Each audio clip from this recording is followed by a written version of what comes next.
ভাই গোশ কত করে নেওয়া যাবে না? 700 টাকা। কম টম না?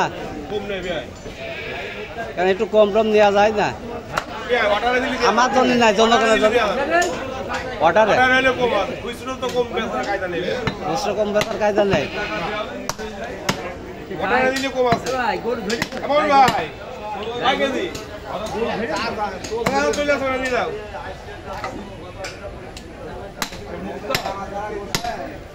পুলিশ তো স্বীকার করে কামালে